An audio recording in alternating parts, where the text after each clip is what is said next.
27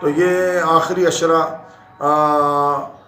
ایک تو اس میں دعاؤں میں بندہ زیادہ سے زیادہ مصروف ہو، افطاری کے وقت دعائیں قبول ہوتی ہیں، سحری کے وقت دعائیں قبول ہوتی ہیں. تو یہ تو دریا ہے رمضان کا مہینہ. ایک تو وہ دریا ہے کہ جو جیسے دریائے جہلم ہے، آپ کو دریا پر جانا پڑے گا اور وہاں دریا سے لطف اندوز ہونے کے لیے دریا کے قریب جانا پڑے گا.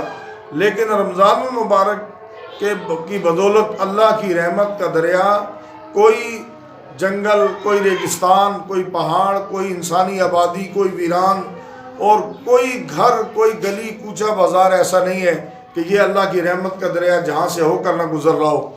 خوش قسمتی یہ ہے کہ ہر آدمی اپنے اپنے حصے کا اس دریا میں سے چلو بھر لے، کوئی گھڑا بھر لے، کوئی برتن بھر لے، اس رحمت کے دریا، بہتے ہوئے دریا میں نہا لے. اور بد نصیب ہوں گے وہ لوگ کہ جن کے گھر کے اندر سے ہو کر یہ اللہ کی رحمت کا دریا رمضان میں گزر رہا ہے اور وہ غفلت کی وجہ سے محروم رہ جائیں. تو اس لیے غفلت سے نکل آئیں اور اس بہتے ہوئے اللہ کی رحمت کے دریا میں جتنا زیادہ غسل کر سکیں، اس سے لطف اندوز ہو سکیں، استفادہ حاصل کر سکیں، کرنا چاہیے. ماہ رمضان میں دیکھنے میں یہ آیا ہے کہ مہنگائی میں بہت زیادہ اضافہ ہو جاتا ہے. ایک مثال ہے کہ رمضان سے 2 روز قبل کیلے 150 روپے درجن تھے تو ابھی 450 روپے درجن بک رہے. اسی طرح دیگر چیزوں کے ریٹس بھی بڑھا دیے جاتے ہیں. تو اس پہ آپ کیا کہتے ہیں؟ بسم اللہ الرحمن الرحیم. دیکھیں احسان صاحب، یہ ٹھیک ہے کہ موجودہ دور میں جو مہنگائی کی ایک لہر آئی ہے اور سیلاب آیا ہے، وہ اتنی زیادہ ایک دم سے پہلے کبھی مہنگائی ہوئی نہیں ہے. اور یہ بات بھی درست اور حقیقت پر مبنی ہے کہ سابقہ ایک احمق اور بے وقوف کٹ پتلی وزیر اعظم عمران خان اور اس کے جو ساتھی تھے، ان سب کی بے وقوفیوں کی وجہ سے ہمیں یہ دن دیکھنا پڑے. اور موجودہ گورنمنٹ چونکہ تجربہ کار لوگوں پر مشتمل ہے، پی ڈی ایم کی حکومت، وہ تجربہ کار بھی ہیں، لیکن سابقہ حکمرانوں نے ایسے معاہدے کیے تھے جن کی بدولت ہمیں ان مصیبتوں سے دوچار ہونا پڑا. لیکن الحمدللہ حکومتی سطح پر اب مہنگائی پر کنٹرول پانے کے لیے بہت اچھی خبریں آ رہی ہیں اور عوام واقعی پریشان ہے. مہنگائی ہوئی ہے، اس میں کوئی شک نہیں. لیکن میں یہ سمجھتا ہوں کہ اگر حکومت کی طرف سے مہنگائی ہو بھی گئی ہے تو عوام کو کوئی کردار ادا کرنا چاہیے اس میں. وہ یہ کہ مہنگائی کے توڑ کے لیے، مہنگائی سے بچنے کے لیے، ایک تو وہ اپنے غیر ضروری اخراجات کم کریں. جیسے کہ اللہ تعالیٰ نے قرآن مجید میں فرمایا کہ اتنا زیادہ خرچ نہ کرو کہ تم خالی ہاتھ ہو جاؤ اور بالکل ہی ہاتھ سکیڑ نہ لو، کنجوس بھی نہ بن جاؤ. اور نبی کریم صلی اللہ علیہ وسلم نے ارشاد فرمایا کہ الاقتصاد فی النفقۃ نصف المعیشہ، کہ خرچ میں میانہ روی آدھی معیشت ہے. تو ہم دیکھ رہے ہیں کہ عوام نے غیر ضروری خرچے نہیں چھوڑے، فضول خرچیاں نہیں چھوڑی، جس کی وجہ سے مہنگائی بہت زیادہ متاثر کر رہی ہے عوام کو.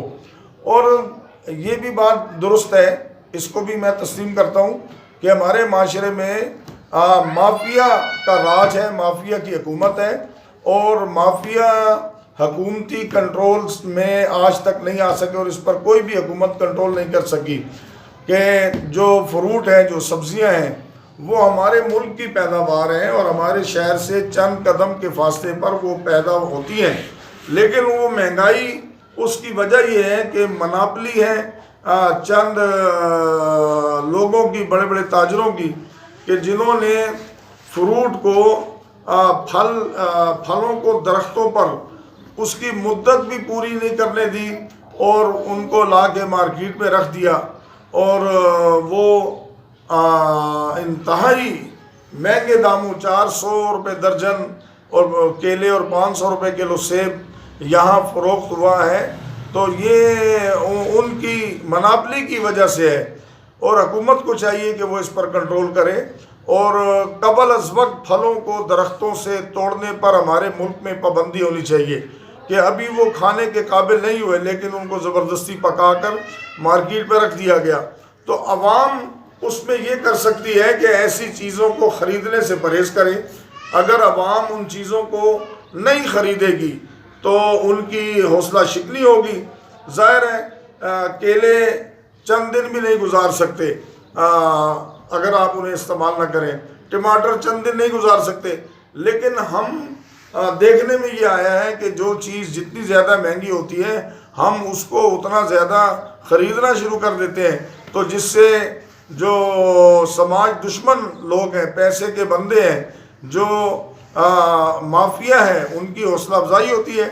کہ بعض ایسے بھی ہماری عوام میں پائے گئے ہیں کہ ایک دکاندار نے کسی گاہک سے کہا کہ گولڈ لیف کی ڈبی 500 کی ہوگی تو اس نے کہا کہ 800 کی ہو جائے تو تب بھی ہم خریدیں گے. جب عوام کا کردار یہ ہوگا، رویہ یہ ہوگا تو پھر مافیا باز نہیں آئے گا. حکومت کو چاہیے کہ وہ مافیا کو کنٹرول کرے. اور میں یہ اپیل کروں گا وزیر اعظم شہباز شریف صاحب سے اور مولانا فضل الرحمان صاحب سے کہ پورے پاکستان میں پابندی لگائی جائے کہ کوئی بھی پھل قبل از وقت، جب تک کہ اللہ تعالیٰ نے اس کی مدت پوری نہ کر دی ہو درخت کے اوپر، اس کو اتارنے پر پابندی لگائی جائے. وہ صحت کے قابل نہیں ہے، اس میں غذائیت نہیں ہے، صحت نہیں ہے اس میں. لیکن ہماری عوام جو ہے وہ بالکل پرہیز نہیں کر رہی ہے. تو دھڑا دھڑ بازاروں میں رش ہے. تو مہنگائی میں عوام بھی اپنا کردار ادا کر رہے ہیں اس کے بڑھنے میں اور اس کے قائم رہنے میں. مہنگی چیزوں کو خرید کر مافیا کی حوصلہ افزائی عوام بھی کر رہی ہے. تو دو چیزیں ہوتی ہیں، ایک تو عوام غیر ضروری خرچے چھوڑ دے، فضول خرچیاں چھوڑ دے.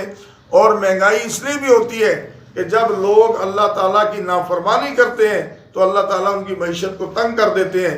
اللہ کی نافرمانی بھی چھوڑیں اور خریداری مہنگی چیزوں کو خریدنا بھی چھوڑ دیں تو انشاءاللہ العزیز بہت زیادہ فرق پڑ جائے گا. مہنگائی کنٹرول ہو سکتی ہے، اخراجات کنٹرول ہو سکتے ہیں اور بجٹ کو متاثر ہونے سے غریب آدمی بچا سکتا ہے. جتنی یہ معیشت کا اصول رہا ہے کہ آپ کا جو خرچ ہے وہ ہمیشہ آمدن سے کم ہونا چاہیے. اگر خرچ آمدنی سے زیادہ ہوگا تو کبھی بھی معاشرہ، انسانی معاشرہ وہ خوشحال نہیں ہو سکتا مالی طور پر.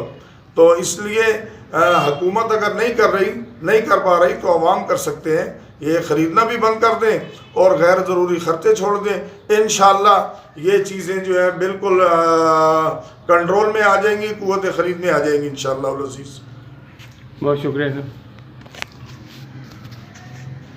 حامی ناصر دوبارہ اللہ تعالی ہم سب کا حامی ناصر ہو.